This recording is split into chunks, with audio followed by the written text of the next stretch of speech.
जो भली भाव आज गृह रेशन कार्ड काटिबा को नहीं आमे मुलतवी प्रस्ताव देइथिलु। मंत्री जो भली भाव विभ्रांतिकर तथ्य दौरान एपटे जिलापाल मानू लिखि देइचंती जे 1,20,000 रु अधिका वार्षिक इनकम होउथिबो एवं जार गाड़ी थिबो जो परिवार जदि जने किए सरकारी चाकरी करथिबो ये सब 7टी क्राइटेरिया जो देकी पठेइचंती रेशन कार्ड काटिया पाई किंतु हाउस रे ताको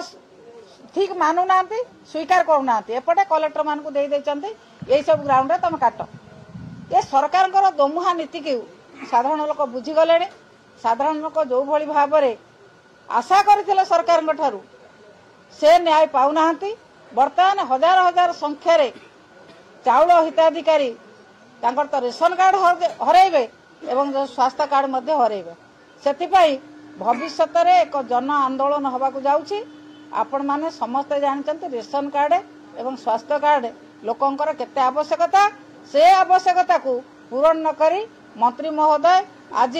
खाली असत तथ्य गुड़िक गृह दे गृह को विभ्रांति करछंती एवं लोक को विभ्रांति करछंती। अंगनवाड़ी कथा विधानसभा उठला उत्तर आसी विधानसभा शिशु एबे निखोज अछंती अनेक जिल्ला रे शिशु निखोज अछंती एफआईआर हेछि कि पर्यंत खोजी पाउनी सेटा सरकार अपकारता। सरकार ठीक भाव में जदि शिशु मान को न्याय दियंते एवं शिशु मान को खोजिक आनी पारंते एक कथा कहीं उत्तर दियंते से जदि से तो कहते आमे सब कथा करदबु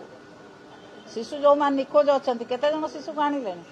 एपर्यंत कौन गोटे शिशु को आणु नांती एवं तांको कर्मी माने विभिन्न जगह से कार्यक्रम रे विभिन्न निखोज कार्यक्रम रे संपृक्त अछि बोली से माने कर्मी माने अछंती बोली संपृक्त सेइतबे से एक्शन नै पारना।